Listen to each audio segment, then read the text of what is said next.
Six most disturbing case of real found footage.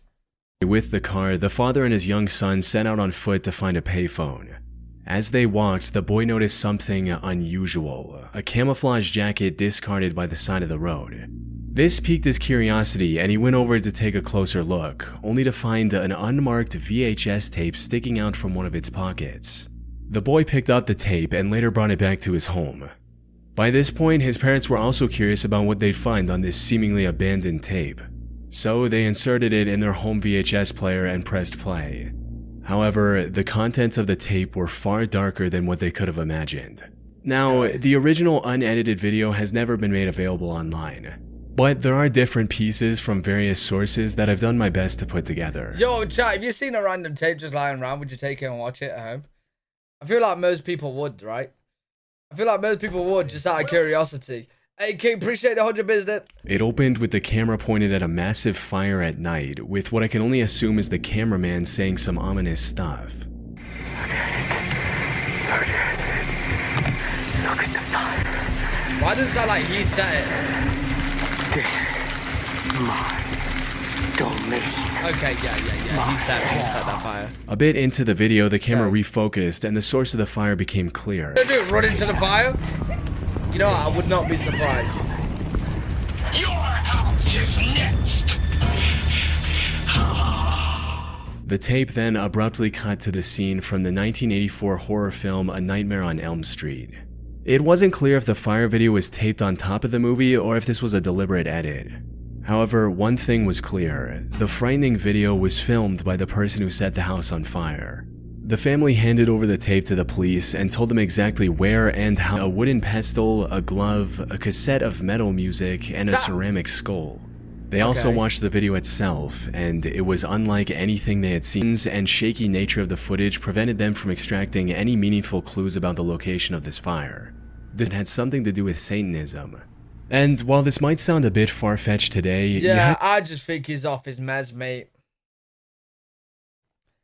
I just think he's off his meds. You have to remember that back in the 1980s, major acts of evil from devil worshippers was a real concern for many people. But without any leads, this was nothing more than a theory. What did it say, Caesar? So, after exhausting all other options, investigators decided to enlist the help of the media and featured the story on the popular TV show Unsolved Mysteries in September of 1990. And this worked better than the cops could have ever imagined. Congrats, Mousy! Within 2 hours of the episode airing, investigators received over 1,000 calls from viewers with potential leads. Among these 1,000 plus callers was a man named Ed Tarantino, who got shaken to his core after seeing the found footage on TV, because he lived next to the burning house in Redwood City, California, some 80 miles west to where the tape was originally found. More importantly, the show also led the investigators to the owner of the under-construction home that was burning in the video, Bill Otherly, who described the incident as the act of a crazy person. And turned up, it's my house that's on the videotape.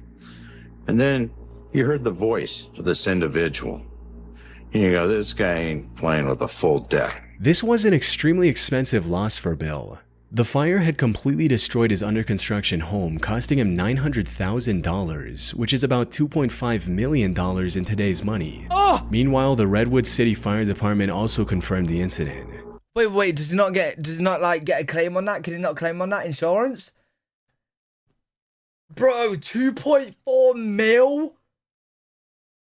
Damn. As it turns out, the fire department had captured their own footage of the incident for use in future training, and parts of this fire department footage matched the mysterious tape. Cross-referencing the two videos also revealed that the arsonist was just about 50 feet away from the fireman when he recorded his video. The fire department. Damn. What a laugh. Now, all that remained was to capture the culprit. But that wasn't going to be easy. According to the owner of the fire department reports, the arson attack happened in August of 1988, which is an entire year before the tape was found on the side of the road. The only lead the investigators had on the suspect was the name he mentioned in the video. It seemed like a dead end. That is, until the police received a new tip from Doris Lance, another person who saw the Unsolved Mysteries episode on TV. She suspected that the Omar mentioned in the video was referring to a 17-year-old boy who lived in the area. And when the police brought him in for questioning, he cracked almost immediately and told them everything. Omar claimed that he was silently standing off camera when the video was filmed, and that it was his 19-year-old friend who started the fire and recorded the video. The investigators were— Hey, buddy, you need to get some new friends, bro. They didn't even have anything on you but a name called Omar, yeah? And he cracked immediately, bro. If he just kept quiet, you guys was okay. But yo, you deserve it, man. You deserve it, I ain't gonna lie. were finally getting close to the perpetrator. But they needed more evidence before making their move, so they started tailing the alleged arsonist, observing him from a distance. However, he likely caught wind of the police because soon after the monitoring started, his garage burned to the ground. At that point, the police had no choice but to act. On September 27, 1990, they confronted the 19-year-old directly. And just like Omar, he folded without much of a fight and confessed to everything. One thing I should point out is that the authorities never publicly revealed the identities of the two boys, so I'll call the arsonist John for the sake of convenience. This evidence included things like a picture of graffiti on a wall stating, "Please no more houses," and a news clipping pinned to the wall about recent arsons which the two boys likely caused. What a dumb fucking thing to say, bro. No more houses. Especially in a place like America, where you got plenty of room for houses, yeah? You got plenty of room for houses, bro. What do you mean no more houses? You want everyone to be homeless? You want everyone to be in tents, roaming the fields? Is that what you want, bro? But that wasn't all. In the burned down garage, they discovered bloodied knives and mutilated animal parts. They also found tapes containing disturbing footage of John dressing up as a satanic vampire and threatening a humanoid sculpture with a knife. How you doing, Father? I hope you're doing real good. He's a bit of a weirdo, But ain't not he? all of the footage was so theatrical. One of the most notable clips showed the two boys goofing around in an open field. And now, to finish the job. That field, as it turned out, was being transformed into a housing development. This would also explain the eerie graffiti I mentioned earlier. However, since both of them were minors when they started those fires, they were tried as juveniles despite the severity of their crimes. Omar was sent to juvenile detention, while John was deemed mentally unwell and was admitted to a mental institute. What happened to the two after that, we don't know. I've seen some claims that John was released from the mental institute and died in a car accident in 2017. And while there's no direct evidence to back this claim, I did find a news report of a hit and run in Redwood City from January of 2017. Oh shit. The victim of this incident was 45 years old, which aligns perfectly with the age John would have been in 2017. Damn. But if this is completely unrelated and John is still alive, I seriously doubt he'd reveal himself now just to satisfy the curiosity of randoms on the internet. As for the tape itself, it's still unclear how it found its way on the side of the interstate. Weird, bro. Weird. On August 23, 1987, a pair of backpackers were hiking south of the Junco Lake trailhead in the mountains near the tiny town of Tabernash, Colorado. However, what might have seemed like an ordinary hike quickly turned into an unforgettable experience that would stay with them for the rest of their lives. The two came across the wreckage of a crashed plane with parts scattered everywhere. They informed the authorities about the find, prompting a complete search of the area for evidence of what happened to this plane and when. While Dale Wood, a Colorado deputy sheriff, was investigating the area, his attention was drawn to a VHS tape hanging from a tree. Yo, what's going on? Oh, wait, okay. The title is Disturbing Cases of Real Found Footage. I was going to say, what's going on with the trend with the VHS tapes? Is this going to be the whole trend? But it is found footage, so yeah, the older the story, the VHS it is. More VHS. Most of the tape's insides had come out and were tangled in the branches, but he recovered everything he could and brought it back for restoration to a somewhat playable condition, and the footage was disturbing to say the least. The VHS contained the last moments of two men who went missing 3 years ago, the 36-year-old James Jeb Cottle and his similarly aged passenger Ronald Hugh Wilmond. On August 10, 1984, the two flew from the Granby Airport with the Jeffco Airport as their destination on a small Cessna L-19E Bird Dog airplane. However, they never arrived at this destination. Multiple search parties were deployed to their approximate route, but none were able to find any evidence of what happened to James and Ronald. What made their disappearance even more mysterious was the fact that the plane had an emergency locator transmitter, a device that would have broadcast its location in the case of a crash. However, the authorities never received the signal from this device, and their case remained cold for almost 3 years. Damn. That is until the pair of backpackers found the wreckage, which in turn led to the discovery of the VHS tape. The footage starts off quite normal, with the pilot commenting on things he sees from the cockpit.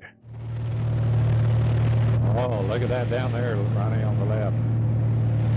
Nice little lake and a cabin.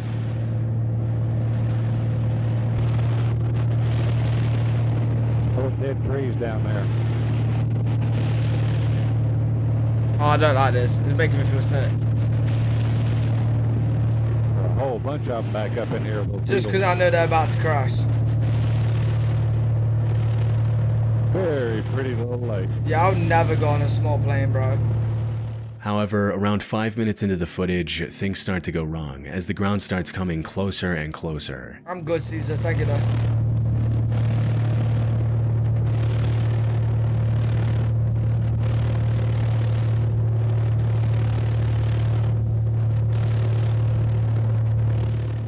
Experts analyzed this footage to find out what went wrong, and apparently the pilot failed to account for density altitude before taking off. For those that aren't familiar with aviation lingo, think of density altitude as the thickness of the air. When it's hot, humid, or a higher altitude, the air becomes thinner, making it harder for planes to fly well. Pilots use density altitude to know how their plane will perform, like how much runway they need or how much weight they can carry. On the day of the crash, the density altitude around Tabernash was 13,000 feet. In other words, the air was as thin as it would be at an altitude of 13,000 feet. James failed to account for this massive difference. When his plane came across rapidly rising mountains around 10,200 feet above sea level, he wasn't able to lift the plane in time to fly over them safely. The footage showed how he tried to quickly turn back, but stalled the plane's engine in the process, resulting in it turning over and crashing into the trees. Yeah, this small plane's putting me on edge. Oh, shit. Damn, hang on, Ronnie! The footage also explained why the emergency locator transmitter didn't work. The plane flipped upside down just before the crash, which damaged the Yo, there was 2 people on that plane, yeah? Or 3. There was 2 people on that plane, and that was the quietest crash ever. They were so calm. Transmitter, preventing it from signaling for help. It was an unfortunate incident all around. The only potentially good thing that came out of this is that James Cottle's family authorized this found footage to be used in flight instructor training. So maybe somebody's life was spared because they saw this footage and remembered to adjust for density altitude before taking off. Well done. Yep, bro. On the 30th, I don't like planes as it is. Like, I do go on planes, but I'm staying on the big ones, man. I ain't going on the small ones. I ain't going on the small ones, bro. I don't trust. Bro, to me, it just looks like the wind could blow them off track. I know it can't, but, yo, one crashed in it, so I ain't going on it. 1st of May 2013, the loud noise of a tornado siren was echoing through the streets of El Reno, Oklahoma. Meteorologists were predicting a potential multiple vortex tornado that might touch down in the area. And while this was bad news for the residents of El Reno, the rarity of such an event also attracted a lot of storm chasers from around the United States. This also included a 3-man crew of storm chasing experts, the 55-year-old Tim Samaras, his 24-year-old son Paul Samaras, and their partner 45-year-old Carl Young. The 3 had extensive experience in safely chasing twisters and gathering valuable data from them. They were also a part of the Discovery Channel's Storm Chasers and were heavily involved in the show from seasons 3 to 5. In May of 2013, the trio had actually arrived in the stormy area many days earlier to thoroughly analyze the storm before giving chase. Oh, I'd say this is the one. Oh yeah. This is going to be the storm of the day right here. This is going to do it, I think. Unfortunately, the May 31st twister wasn't something they could have predicted, even with their vast knowledge and experience. It started around 6 p.m. when an EF3 tornado touched down in El Reno, marking the beginning of the chase. However, it wasn't long before the tornado started becoming more volatile. See, the rain is behind us. Oh my God.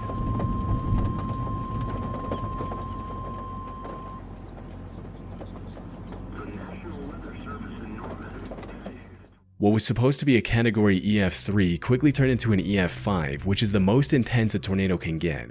But even the title of EF5 cannot fully demonstrate the terrifying scale of this particular twister. By the time it stopped growing, the El Reno tornado had a radius of 2.6 miles, the largest in recorded history. It also had a wind speed of 313 miles per hour, or over 500 kilometers per hour. Carl and the Samaras brothers were...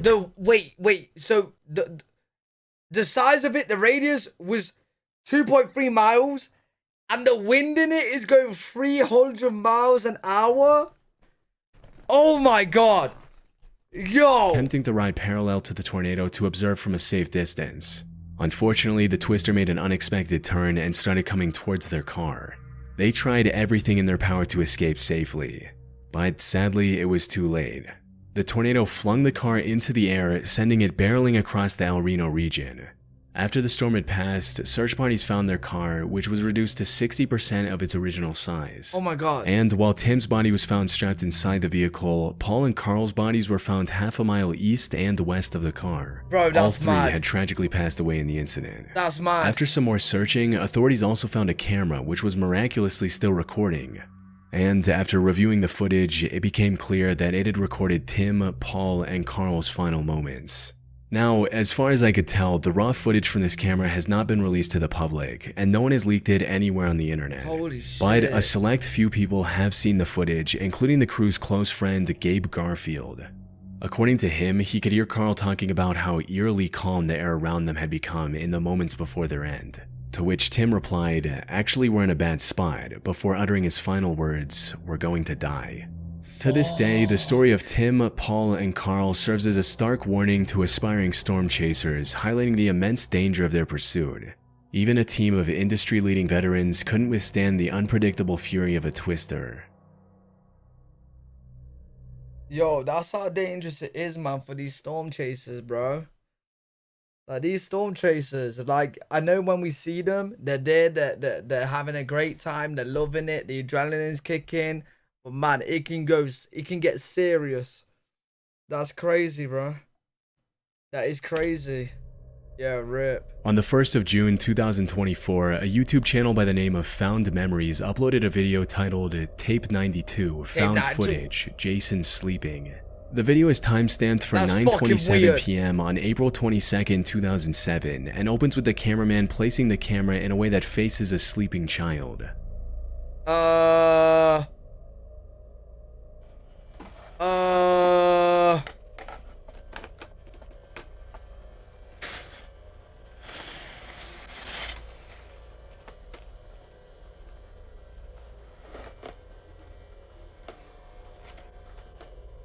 Aside from the sleeping child turning a few times, nothing happens for the rest of this nearly 30-minute video. There's not even any unusual sound in the background or anything.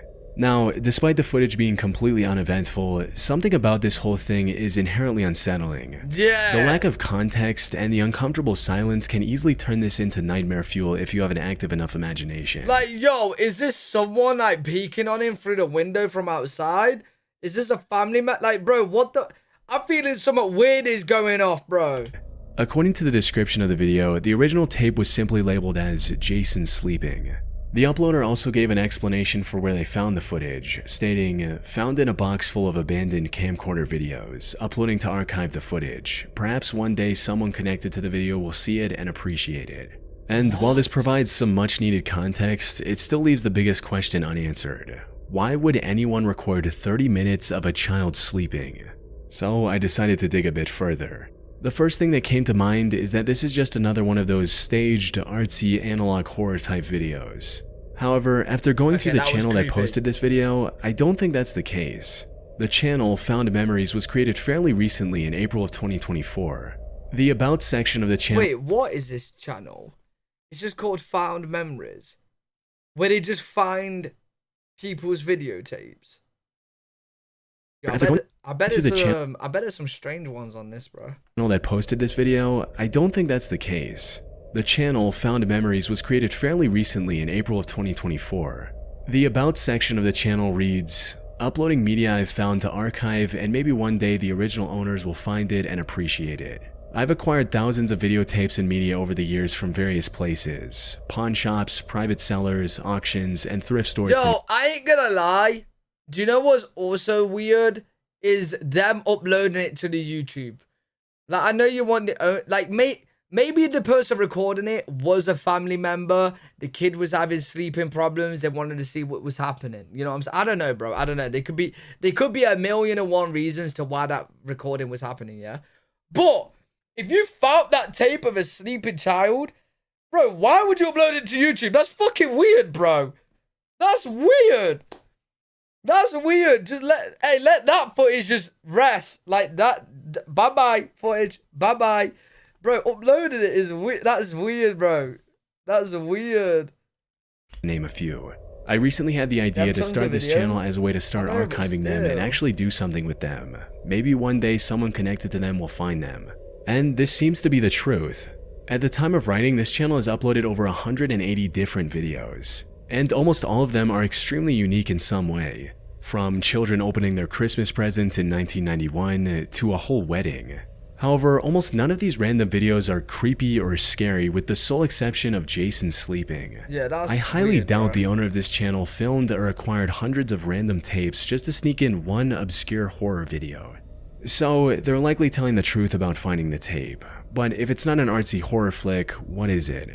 Now, while it might be easy to drum up some creepy stalker story, the real explanation might be a lot simpler. More specifically, this was likely recorded by a parent who wanted to observe the sleeping patterns of their child. Yeah, it could be. Maybe to see if they Could sleepwalk or talk during their sleep.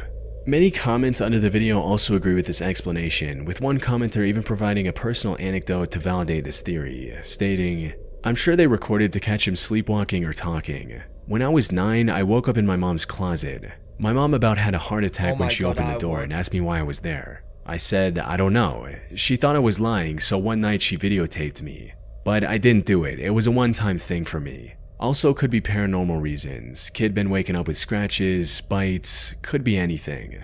9 times out of 10, there's really no creepy reason parents record kids. True. Not saying it doesn't happen now, but just way less likely. True. It but could be a at the end of the million day, reasons. we really don't know and can't know the motives of this unnerving found footage. Maybe the channel owner's wish will come true one day and Jason, or the person who recorded this footage, will find this video and reveal the truth in the comments.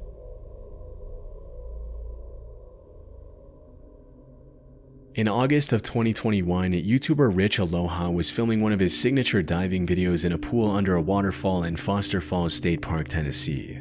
He was excited to jump in the water in hopes of finding some treasure like a drone or an iPhone. But what he uncovered instead was a lot more disturbing. Is he gonna find a body? After looking around on the lake floor for some time, he saw something unusual sticking out of the ground, which turned out to be a GoPro camera. Okay. The GoPro had clearly been in there for a while, plus the outer shell had massive... Yo, I'm such an idiot, bro. I'm sat here thinking, is he gonna find the body? But the whole video was about finding footage. So of course he finds the GoPro, bro. cracks, which allowed water to Which get would in then and have a fry body. every electronic component. But before Rich threw the broken GoPro away, he decided to remove its SD card and plug it in, just in case it somehow survived the months underwater. And to his surprise, it was actually fully functional and had the footage of the adventures of a young man. This turned out to be 22-year-old Richard Ragland, who tragically lost his life 2 years earlier, drowning while swimming beneath that very waterfall. In fact, the footage Rich uncovered had Richard's final moments in water. We can actually see him getting visibly exhausted and struggling to stay afloat near the end. The camera likely recorded his final breaths as well. How does he drown However, here? from my research, the complete footage isn't available anywhere online, and even if it was, it wouldn't be something I could show here on YouTube. Wait, chat, this don't seem like a place you would drown. Like, it's kind of small. Like, what? Rich likely never released the complete recording out of respect for Richard and his family, which I fully understand. And while the death of such an upbeat young man is sad, at least his family got to see his last happy moments on this planet. You could drown anywhere with water, yeah, but even what I'm saying is that if someone was drowning there, someone's literally nearby to grab him. And look how many people's on the edge. Like, like from this area, this kind of place, it just looks like someone wouldn't drown there. Thanks to Rich finding the footage.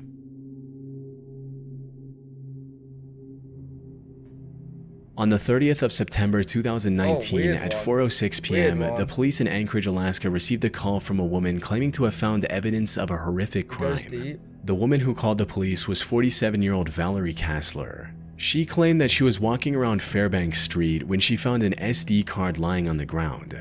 She picked it up and saw the words "Homicide at Midtown Marriott" written on it and thought that it might be the title of some obscure horror movie. However, nothing could have prepared her for the horrifying content that came up when she plugged in the card to view its contents. According to the reports, the card had 39 images and 12 videos, all from the same crime scene of horrible things being done to a woman in a hotel room. The person behind the gruesome footage stayed off camera, but his unmistakable voice and distinct accent were clear in the videos. And while these videos were never released to the public, the person recording them would have sounded something like this. Hey, what's good, Jordan? Hey, Jordan, I would love some candy, dude. I would love some. Those trees, you'll see the doctor's house. He's like a heart surgeon or brain surgeon or something. There's the other neighbors. And there's the tree in front of the house. Big ass trees. And there's the other neighbors. This is the voice of Brian Steven Smith, who quickly became the #1 suspect in the case. Okay. Apparently, he had called the Anchorage Police Department a few days before the SD card was found and complained about someone stealing his stuff. So when the cops were reviewing the footage, someone from the station recognized his voice. The person who found the SD card also recognized the carpet pattern of the hotel in the pictures. It was the Town Place Suites by Marriott, which was located just a 5-minute walk from where the card was found. Cops went to this hotel, and sure enough, Brian was checked into the hotel on the day the horrific pictures and videos were taken. Further investigation into Brian revealed that he was an immigrant from South Africa and had received US citizenship less than a year earlier. He was also working as the manager of a different Marriott hotel in Anchorage. The police also found the discarded remains of his victim during this time. Unfortunately, he had gone on vacation with his wife the day the SD card was found. However, he was arrested seconds after landing at the airport in Alaska and charged with over 13 felonies for his unspeakable crimes. Oh my God. Police also revealed the identity of his victim, the 30-year-old Alaskan native named Kathleen Jo Henry. Brian pled not guilty, but the evidence against him was too substantial for him to walk free. However, just as he was about to face justice, Valerie Kessler gave a testimony that could have complicated this case even further. If you remember, she originally claimed to have found the SD card lying on the road. In reality, she was hired by Brian as an escort. On her way out, she stole his phone. When she went through his phone, likely to clear it, she came across evidence of his monstrous deeds. But she did not want to get involved in such a massive case, so she copied the files to an SD card and came up with the entire found footage storyline. Fortunately, the case against Brian was already strong enough to withstand this revelation, and he was finally sentenced to 226 years in prison in July of this year. And well, I don't think. Yeah, he's not coming out. He's not coming out, bro. He's not coming out. Deserved though. I ain't complaining. While this would not undo the pain and suffering Kathleen went through, at least now her family can rest easy knowing that the monster who did this to her is rotting in prison.